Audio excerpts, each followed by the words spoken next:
The winter Adeline Marsh turned 27 was the coldest Dunmore Creek had seen in a decade, and still she was the one who kept the schoolhouse fire burning before anyone else arrived. She had been doing it since she first took the teaching post 3 years prior, walking the half-mile from her rented room at the Callaway boarding house in the dark, snow-packed hard underfoot, lantern swinging at her side. She did not mind the cold. She minded the empty feeling that had followed her west from Ontario, the one she could not quite name and had mostly stopped trying to. Dunmore Creek sat in the foothills of Alberta, the kind of town that existed because a river bend made it practical. There was a general store, a livery, a small church, a doctor's office that doubled as a barber's on Saturdays, and a school with 14 students ranging from 6 to 15. Adeline taught all of them in the same room and considered it the finest work she had ever done. The town had a sheriff, too. His name was Corbin Hale, and he had arrived in Dunmore Creek 18 months before Adeline did, deputized under old Sheriff Tanner, before Tanner's knees gave out entirely. When Tanner retired to his daughter's place in Edmonton, Corbin simply stayed. He was 34, lean through the jaw, quiet in the way of a man who had learned early that most things did not require commentary. He wore his badge the way some men wore old hats, naturally, without thinking about it. Adeline noticed him the way one notices a mountain.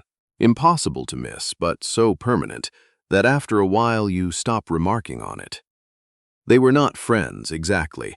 They were what you become in a small town when you see someone every day and respect them without having much occasion to say so. He tipped his hat when he passed the school. She nodded back. Twice a week she bought her bread at the general store, at the same hour he came in for coffee, and they would exchange a few sentences about the weather or the state of the road south, and then go their separate ways. This had been their arrangement for nearly 2 years, and Adeline had decided it was enough. She had decided a great many things were enough. There was a particular evening in late November when the arrangement shifted, though neither of them could have said why that evening and not another. Adeline had stayed late to clean the chalk from the boots, and was walking home in the early dark when she heard the sound of something struggling near the creek bank. She went to look. She was always going to look, that was simply her nature, and found a dog, some rangy mix of breeds with its leg caught between 2 half-frozen rocks. It was not badly hurt, only frightened and cold and furious at the indignity of its situation. She was on her knees in the snow trying to work the rocks apart when Corbin appeared on the path above her. "The Hutchins dog," he said, recognizing the animal immediately. He came down the bank without being asked. Between the two of them, they freed the leg in less than a minute. The dog shot off into the dark without a word of thanks, which Adeline found completely fair. She stood and brushed snow from her coat. Corbin was doing the same. "He does this every winter," Corbin said. "Gets himself into something and then can't figure out how he got there." "Some of us are the same way," Adeline said, before she had thought about saying it. Corbin looked at her. Not quickly, but steadily, the way he looked at most things. Then something at the corner of his mouth moved, almost a smile. "I'll walk you back," he said. "The path's icy past the mill." She did not argue. They walked in companionable quiet for most of it, their breath making small clouds in the cold air. Near the boarding house gate he stopped, and she stopped too. "You grew up in Ontario," he said. It was not quite a question. "Near Kingston. You?" "Manitoba. Small place. Is your family still there?" "My mother is." He paused. "She writes every Christmas to ask when I'm coming home. I write back every January to explain that I am home." Adeline understood that immediately. Mine does the same. Though hers is more about when I'm coming back and less about where home is. He looked at her again with that same steadiness. "And what do you tell her? That I have 14 children who need me in the mornings." She meant the students, and he knew she did, and still something in the sentence sat differently in the cold air between them. "Good answer," he said quietly. He touched the brim of his hat. "Good night, Miss Marsh." She went inside. She stood at the window of her room for a moment, before lighting the lamp, watching the path where he had been, though he was already gone. She told herself it was nothing. She was very good at telling herself things. The weeks that followed were ordinary ones, or appeared to be. The first proper snowfall of the season came and buried the town in white. 2 of Adeline's students came down with scarlet fever, and she spent 4 days teaching the others while worrying about the 2 who were absent.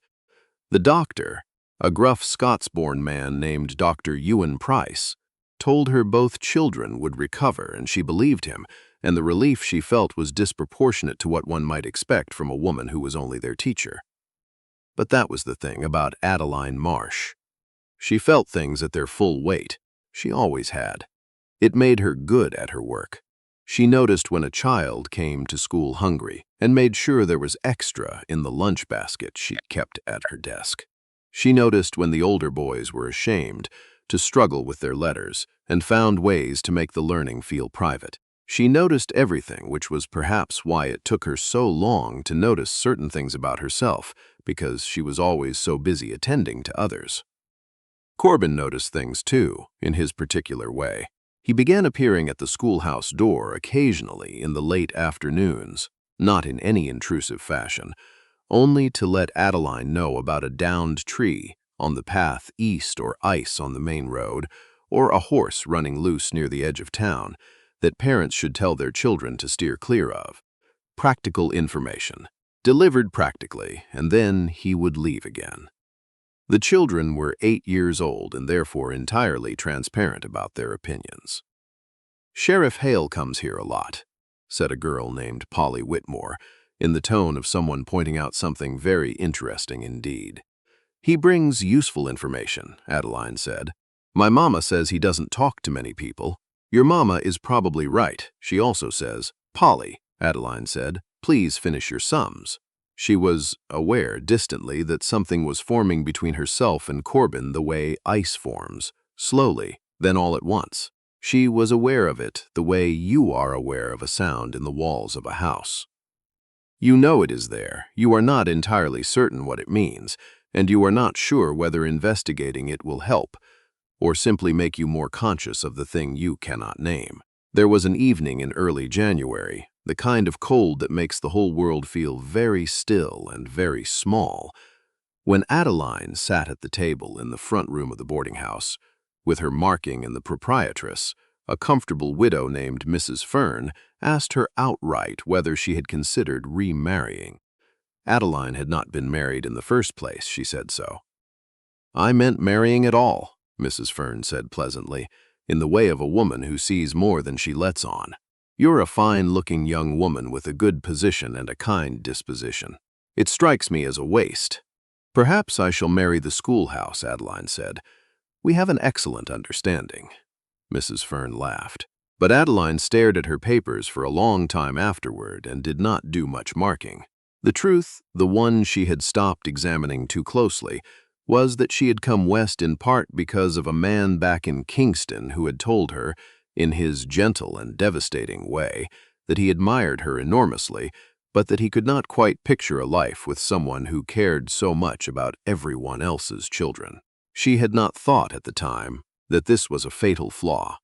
She had thought perhaps she would find somewhere that it was not considered one. Dunmore Creek had given her that much. But she had also, without entirely meaning to, built a small, careful life here that had no door in it for another person to walk through. She was still deciding whether that was sensible or simply lonely when Corbin knocked on the front door of the boarding house on a Thursday evening in late January with a question. He had found, he explained when Mrs. Fern let him in and called for Adeline, a box of books left in the jail after a traveler failed to return for his belongings. Most were novels, a few were practical things, but 2 were primers. Children's books, the kind used for early reading lessons. He thought they might be of use to the school. He had carried them through the cold himself, rather than wait until he happened to pass by. Adeline stood in the hallway and accepted the box and looked at the books inside it. Then she looked up at him. "This was very kind," she said. "They'd only sit in the jail," he said. There was a pause that was slightly longer than it needed to be. "Would you like to come in for tea?" Adeline asked. Mrs. Fern always has some on. He glanced past her down the hallway, then back at her. I wouldn't want to impose. You carried a box of books a quarter-mile in January, Adeline said. I think tea is the minimum. He came in. They sat at the table near the kitchen stove, Mrs. Fern appearing briefly to produce tea and then tactfully finding something to do in another part of the house. The box of books sat between them on the floor. They talked for an hour and a half. Adeline could not have said afterward exactly what was discussed. Education, mostly, and whether Dunmore Creek would ever get a second schoolroom, and what parts of the prairies they had each crossed to get here, and a particular book they had each read by coincidence the previous year and found in complete disagreement about. He thought the ending was earned. She thought it was too convenient.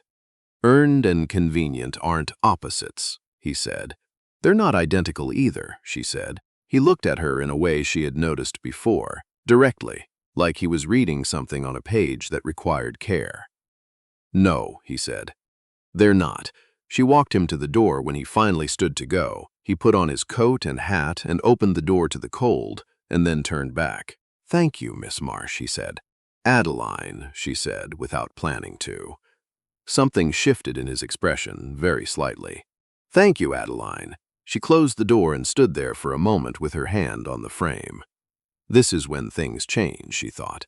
Or they don't, and she could not quite tell which one frightened her more. He did not come by the boarding house again that week, or the next. He passed the school on his usual rounds, and she saw him from the window. He tipped his hat. She nodded back. Everything was as it had been. Except that it wasn't, quite, and they both knew it. February brought a thaw, and then a worse cold in quick succession, the kind that cracked the timbers in the schoolhouse walls at night and made the mornings sharp and difficult. 3 families canceled their winter supply, run south because the road was impassable.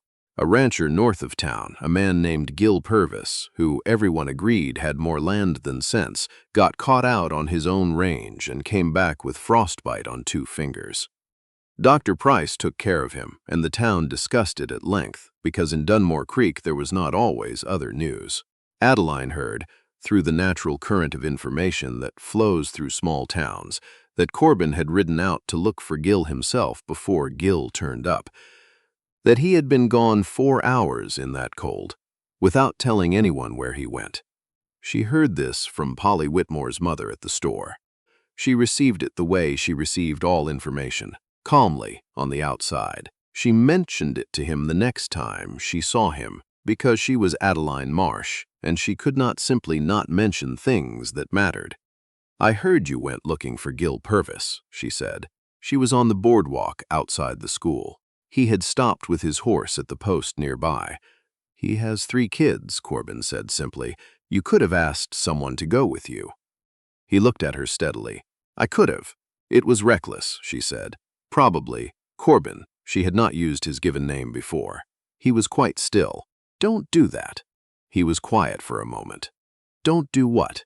She wasn't sure precisely what she meant. She meant, don't disappear without anyone knowing where you've gone. Don't go alone into something that could undo you. Don't act as though your absence would go unmarked. She said none of this directly, because they did not quite have the language between them yet. What she said was, don't go out into that kind of cold by yourself without telling someone first.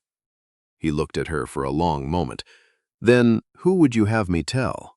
The words hung in the air between them. This is what she thought, standing there on the cold boardwalk with the February sky gray overhead. I would have you tell me. What she said was, anyone. The deputy, Dr. Price. He nodded slowly. All right. He was not a man who made promises lightly. She knew that already without being able to say precisely how. She went back inside. She stood at the window and watched him ride away and felt something in her chest that was either the beginning of something or the confirmation of something. She was not certain which, and she was beginning to wonder if the distinction even mattered. Spring came at last the way it comes in Alberta. Hesitantly at first, then with sudden conviction. The creek thawed. The road south became passable. Several of the families who had been winter-bound in Dunmore Creek sent members out to the larger towns for supplies, and the whole place exhaled, the way a small settlement exhales when it has survived another season. Adeline's students became restless in the way of children who can smell summer on the air, and she let them out early on 3 Fridays in a row, which she did not exactly have the authority to do, but did anyway. Corbin found her on one such afternoon sitting on the steps of the school in the afternoon sun with a cup of tea going cold at her feet and a letter in her hands. He stopped. "Bad news?" She looked up. "My mother. She's found someone she thinks would suit me. A widower near Kingston with a printing business and apparently a very good character." He stood there a moment. And? She's written to ask if she should encourage him to write to me." Corbin was quiet. She could not read his expression, which was unusual. She had become quite good at reading him. "What will you tell her?" he asked. Adeline folded the letter.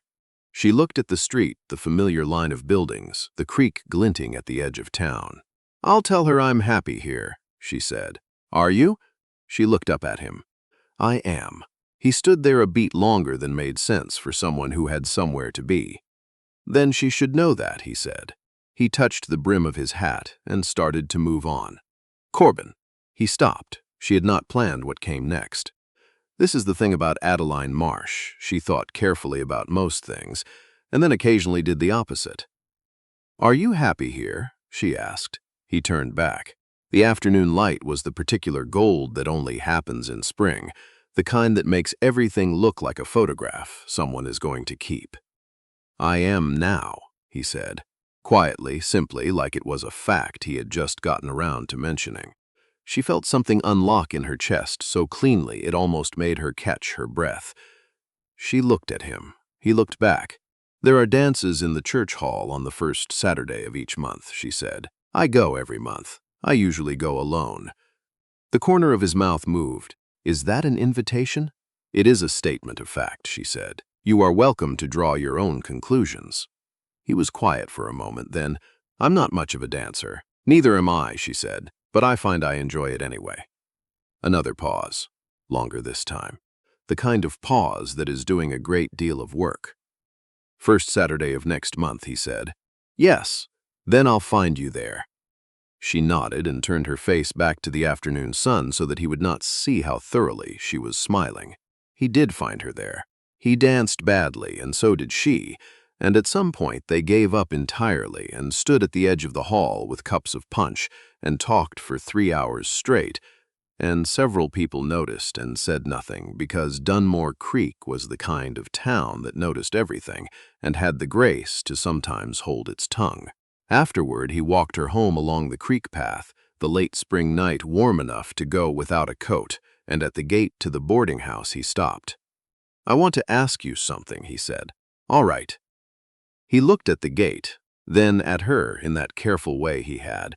"Would it be all right if I called on you? Properly." She had waited 2 years without knowing she was waiting. She had told herself a great many things were enough. She had built a small, careful life with no door in it. "Yes," she said. It came out steadier than she expected. Something crossed his face. Not surprise, exactly, but something quieter. Relief, maybe. The expression of a man who has been carrying a thing at arm's length for a while and has finally been given permission to set it down. "Good," he said. Simply that. She looked at him.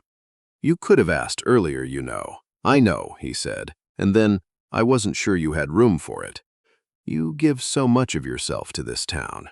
I didn't want to ask for more, unless I was sure you'd want to give it." Adeline stood there in the late spring dark and understood, in the way you understand things that have been quietly true for some time, that this was exactly the kind of man she had moved 1,200 miles looking for, without being able to describe what she was looking for. "I have room," she said. He smiled then, a real one, unhurried and entirely his. She had not seen it before and filed it carefully away. "Then I'll come by Sunday," he said. "If that suits, that suits." He touched the brim of his hat, that familiar gesture, the one she had watched from classroom windows for 2 years, and this time she understood what it meant. Sunday, he came and sat on the porch with her and Mrs. Fern until Mrs. Fern decided to take a very long walk. He came the Sunday after that, and the one after that. By June, the whole town had formed an opinion, and by July, Adeline had stopped caring whether they had. There was an afternoon near the end of summer when they were sitting on the bank above the creek, the water low and clear, and the cottonwoods making their particular sound in the breeze. He had been quiet for a while, which, with Corbin, was never empty. It was always thinking. "When I came to Dunmore Creek," he said, "I told myself I'd stay until it stopped feeling like the right place. And," he looked at the creek, then at her, "it keeps feeling more like the right place." She watched his face for a moment. "Good," she said. She meant good, stay. She meant good, I was afraid, too, and I understand. She meant more than she was ready to say, and he heard it anyway. They sat there in the late afternoon until the light went gold and then amber, and the creek turned the color of old copper, and the town behind them went about its business without requiring anything from either of them. It was, Adeline would think later, the most peaceful she had felt in a very long time. Some things, she understood now, do not announce themselves. They simply arrive, steadily, like a man walking a familiar path, and if you have left the door to your life even slightly open, they find their way in on their own.